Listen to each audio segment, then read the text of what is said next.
Pero toda demanda deportiva tiene prerequisitos que deberíamos tener como base. Tenemos que tener una movilidad general que nos permita desarrollar la específica. Tenemos que tener un control motor que nos va a dar variabilidad motora y que nos va a permitir ser coordinados y creativos. Y tenemos que tener un buen equilibrio entre estabilidad y movilidad. Este famoso joint by joint, de los que hablan Cook y Boyle principalmente, donde sabemos que es un poco reduccionista el planteo, porque solamente se basa en un modelo pasivo articular. Sabemos que la estabilidad y la movilidad se dan en un conjunto de complejidad de sistemas pasivos, activos y neurales, pero es un buen planteo para empezar a entender que tiene que haber un equilibrio entre la movilidad y la estabilidad. Y también es cierto que hay una tendencia, ya sea en individuos activos o en individuos sedentarios, a que se van manifestando ciertas tendencias, ciertos patrones de déficit de movilidad y de déficit de estabilidad, que está bueno evaluarlo como prerequisitos a la hora de iniciar cualquier proceso de entrenamiento. Uno de los grandes mitos que se plantean los deportes de características acíclicas, intermitentes, es esta búsqueda de la simetría, esta asimetría y simetría, ¿no? La realidad es que todos somos seres asimétricos, la vida nos hace asimétricos y los deportes asimétricos nos hacen todavía más asimétricos. Ahora, ¿tiene algo de malo la asimetría o la simetría? ¿Es posible esa simetría perfecta? ¿Ser idénticos de un lado con respecto al otro en mi cuerpo? ¿Tiene algo de malo?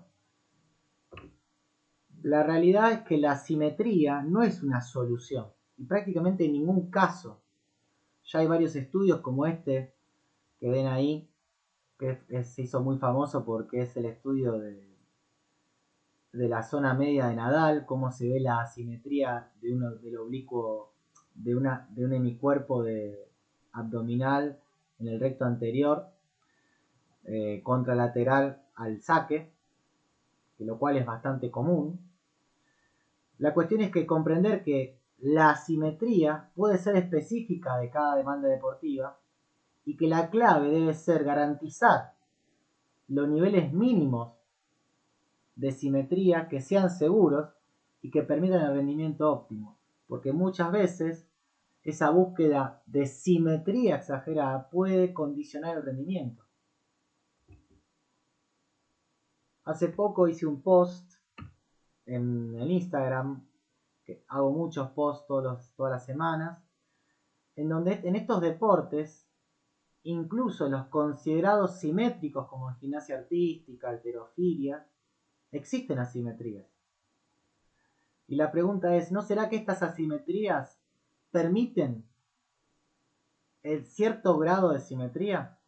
¿Qué quisiste decir, no? Me preguntaba. Pero básicamente lo que quiero decir es que la simetría no es un problema. La simetría o la simetría no es un problema. La solución no es la simetría, que seamos iguales, sino comprender que esas diferencias que puede haber son adaptaciones específicas e incluso protectoras para garantizar los niveles mínimos de simetría que necesitamos, que sean seguros y que permitan el rendimiento óptimo. De esa manera hay que entender a la asimetría en estos deportes. Es aquella que nos permite esa mínima simetría que tenemos. Pero también es cierto que tenemos que tener ciertos parámetros que nos da la evidencia científica. Los parámetros más aceptados de diferencia entre un hemicuerpo en el otro, entre una pierna y la otra, entre un miembro superior y el otro, es entre el dominante y el no dominante. No debería haber una diferencia de cualquier valor, ya sea de fuerza, de ROM. No debería ser mayor a un 10 o un 15% en general, como parámetro importante tener en cuenta. Ese es el consenso hoy en día que se respeta. Entonces, test generales que tienen bastante evidencia y que se han relacionado y correlacionado con diferentes riesgos de lesión aumentado. Entonces, pensando en el continuo de movilidad y estabilidad y comenzando desde la base hacia el techo, un test muy accesible, muy fácil, es el lunge de dorsiflexión del tobillo, que se puede hacer con inclinometría o se puede hacer simplemente con 1 centímetro contra la pared, medir el grado de dorsiflexión. Lo que se recomienda es estandarizar la toma. Generalmente se toma el parámetro de 15 centímetros con respecto a la tuberosidad anterior de la tibia, si se utiliza inclinometría. Y se toma el centímetro también, se comienza de los 10 centímetros de separación.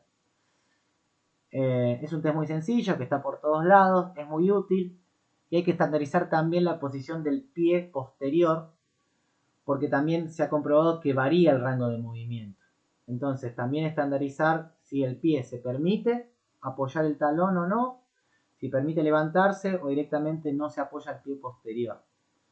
Y también se estandariza la toma, que generalmente se le permite apoyar 2 dedos, como la B de Victoria en cada mano, para no generar ningún tipo de fuerza y que solamente sirva de balance.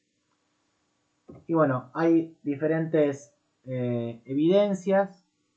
Lo más común es que ciertos parámetros de dorsiflexión, lo que se recomienda en la práctica es que no haya una diferencia significativa de un 5%, de 4 centímetros con respecto al otro. Eso es lo que más aparece en la evidencia. Después hay diferentes autores que documentan diferentes medidas, pero desde la experiencia, si no han tenido esguince de tobillo o algún tipo de lesión que restrinja la movilidad, podríamos quedarnos tranquilos que hasta 4 centímetros de diferencia entre un pie y el otro podría ser normal. Ahora, si hay una restricción por lesión previa, estaría bueno disminuir al máximo la diferencia de movilidad. Incluso hay autores como Hodge en el 2011 que dice que no debería ser mayor a 1.5 la diferencia. Pero es un buen parámetro que les estoy dando para documentar y medir la movilidad de tobillo, que va a condicionar la movilidad en general del tren inferior y que en la cadena cinética el movimiento puede alterar y romper esta kinetic chain, incluso generar problemas en el hombro, pensando globalmente. Recordemos esta frase, que la movilidad específica ya la entrena el deporte. Nosotros tenemos que mantener esa reserva de movilidad. Otros test que se utilizan mucho, en este caso es de movilidad pasiva, se utiliza la medición de la rotación interna a la rotación externa de cadera, que se ha documentado que la suma, denominada TROM, Total Range of Motion, que es total de rango de movimiento, debería ser superior a 85 grados. Aquella suma de rotación interna más rotación interna, que es menor a 85 grados, tiene un riesgo de lesión aumentado, sobre todo de impeachment de cadera o algún tipo de dolor inguinal. Generalmente lo que tenemos que hacer con todos estos test es tratar de encontrar referencias en mi deporte. Este parámetro de movilidad que clasifica en normal, bajo, muy bajo y alto, el rango de movilidad, está extraído de fútbol. Por eso decimos que siempre la movilidad es específica de cada deporte. La movilidad, la resistencia, la fuerza son deporte dependiente. Hay que interpretarla a partir del deporte. Obviamente ahí puede haber parámetros generales, pero tratamos de ir a las referencias de cada deporte. También se puede evaluar uno de los test que me interesan del FMS, es la famosa elevación de pierna recta, que también hay que contextualizarla en el deporte. Incluso hasta podríamos pensar en contextualizarla por puesto deportivo. Es decir, no existe un test que sirvan para todos los deportes. Lo que tenemos que hacer es empezar a generar muestra en cada deporte. Pero pueden ser un buen parámetro de inicio, sobre todo el de movilidad de cadera, rotación interna, rotación externa y el TROM, es decir, el Total Range of Motion. En los deportes overhead, todo lo que es deporte de lanzamiento, de impacto por encima de la cabeza, es muy importante el mismo concepto del TROM. Vamos a ver que muchas veces en los deportistas overhead, en su lado dominante, va a haber una pérdida de rango de manera adaptativa en la rotación interna. Y esto se debe a una pérdida de movilidad debido a un aumento de la rigidez de la parte posterior de la cápsula articular a modo de adaptación, un aumento de la tensión de origen más neuromuscular en la cadena anterior debido a la cantidad de repeticiones que demandan estos deportes en rotación interna, y también un déficit de fuerza en rotación externa debido a la cantidad de repeticiones que realizan estos deportistas. Entonces vamos a ver cómo muchas veces se restringe la movilidad en rotación interna y se gana movilidad en rotación externa. Y esto es una adaptación del deporte. Ahora, tenemos que ser criteriosos y detectar ciertos parámetros para decir cuándo es bueno, cuándo es malo, cuándo es excesivo, cuándo es irrelevante. Sobre todo cuando hay síntomas de dolor, sobre todo cuando hay sensación de impingement, de compresión, de pinzamiento o limitación del rango de movimiento tanto en rotación externa como en rotación interna. Vemos acá el concepto de gear y air, que es la ganancia, el E es la ganancia en rotación externa y el gear es el déficit en rotación interna. Generalmente lo que se pierde en rotación interna se debería ganar en rotación externa. Y la suma de ambas rotaciones debería dar 180 más menos 10 grados como parámetro, más menos 5 grados, y que no haya una diferencia significativa con el lado contralateral, ¿no? En el TROM. Es decir, si tengo un 180 grados, debería tener 170 por lo menos, 175 por lo menos en el miembro contralateral. Todas estas referencias son útiles en todos los deportes overhead. Y tenemos que tener cuidado de que no sean excesivas las pérdidas de rotación interna o excesivas las ganancias de rotación externa, porque puede aumentar la inestabilidad glenumeral. También es muy útil el test es uno de los test que utilizo de FMS, sobre todo para valorar el grado de pérdida de rotación interna del lado dominante. Es un test sencillo y útil y nos puede servir de parámetro para ver la pérdida de movilidad, sobre todo en rotación interna, y también se puede observar indirectamente la capacidad de extensión torácica, que es otro parámetro interesante a trabajar, sobre todo en los deportes overhead, donde todos los movimientos por encima de la cabeza dependen mucho también de la capacidad de extensión y rotación torácica.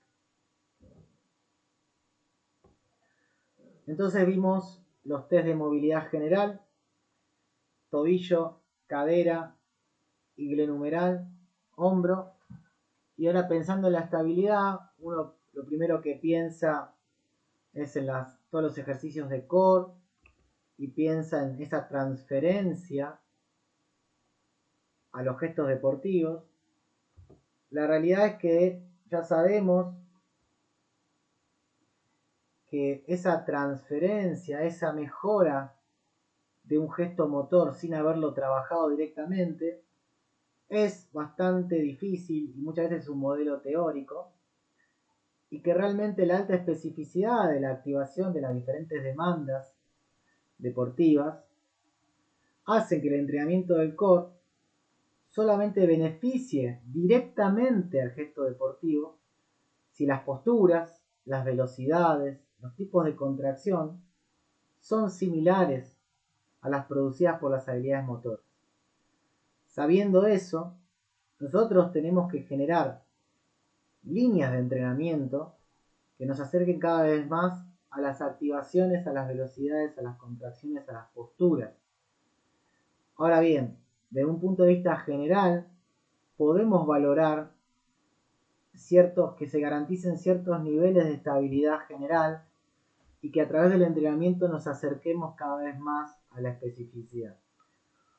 Un test validado y comprobado con bastante evidencia, que se sabe que uno de los parámetros que se asocia realmente a la prevención de dolor lumbar, de low back pain, es la resistencia de la musculatura del core y no tanto los niveles de fuerza.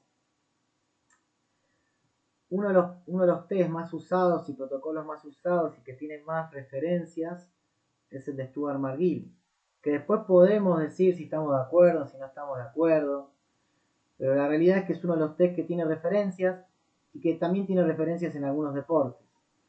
El protocolo de McGill básicamente son 4 ejercicios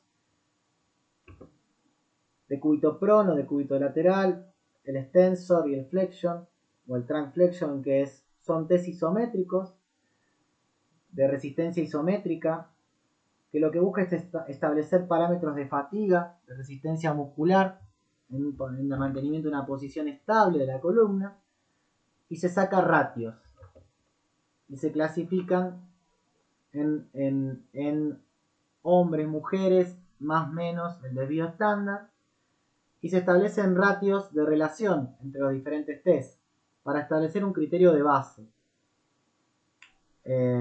Por ejemplo, si tomo el flexion y el extension, el ratio en hombres sería de 0,84. Es decir, tiene que haber como mucho 16% de diferencia entre ellos. Entonces se establecen estos parámetros para decir, bueno, en población general tengo esto. Mi deportista como población general lo cumple bien. ¿Tengo datos en mi población en ese deporte?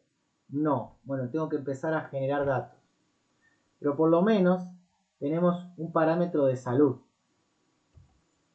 Otro test interesante para valorar la capacidad de estabilidad, un poquito más relacionada con gestos que nos pueden servir en el ámbito del entrenamiento, es esta propuesta del FMS, bastante sencilla, bastante coherente y puede ser un nivel de base, que también lo podríamos pensar con algún ejercicio de dominada acostada, es decir, la estabilidad central empujando y traccionando, que puede ser un criterio de control motor también. La realidad es que en estos deportes buscamos la instantaneidad del core.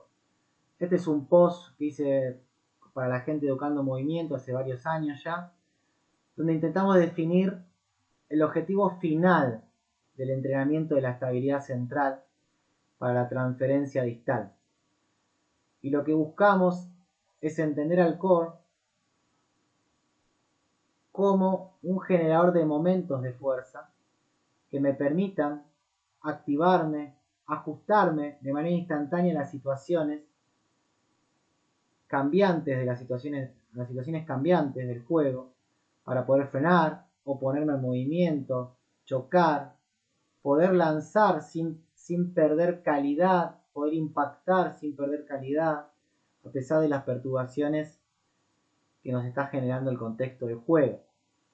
Nosotros entendemos a la instantaneidad de estabilidad como uno de los objetivos máximos del entrenamiento del core. Entonces no nos quedemos solamente con esta idea de la resistencia isométrica planteada por McGill, sino apuntemos a desarrollar formas de evaluar esta instantaneidad o apuntar el entrenamiento de esta instantaneidad con diferentes ejercicios. Yo tengo un curso de core que apunta al core deportivo y apuntamos a una progresión a este tipo de entrenamiento. Entonces aparecen tests que intentan valorar la estabilidad en situaciones más relacionadas o correlacionadas con gestos deportivos, como puede ser el cambiar de dirección, el amortiguar, el saltar, el recepcionar la carga de la propia masa corporal. Los hop test, si no lo conocen, es una batería de salto que se utiliza mucho como criterio de alta deportiva, pero también lo utilizamos para detectar asimetrías en personas sanas. Es un test muy sencillo que consiste en saltar en largo. El protocolo más utilizado es el hop test unilateral, el de una pierna una sola vez, y nos permite sacar sin equipamiento muy sofisticado el concepto de índice de simetría y asimetría, que volvemos a lo mismo. No vamos a buscar seres simétricos, vamos a buscar seres asimétricos dentro de ciertos parámetros. Que lo más utilizado es esa fórmula y buscamos una simetría de un 85%, es decir, que no haya más de 15% de simetría, de asimetría. Hay diferentes protocolos de hop test. Generalmente yo tomo el unilateral único, el hop test, el single hop test, para valorar como uno de los primeros test que tomo, que también me permite tomar decisiones a la hora de dosificar volumen o dónde voy a poner énfasis en los entrenamientos que utilice saltos, entre otras cosas, o ejercicios unilaterales, en qué pierna voy a dedicar más volumen o más intensidad para compensar o para acercarme a esa asimetría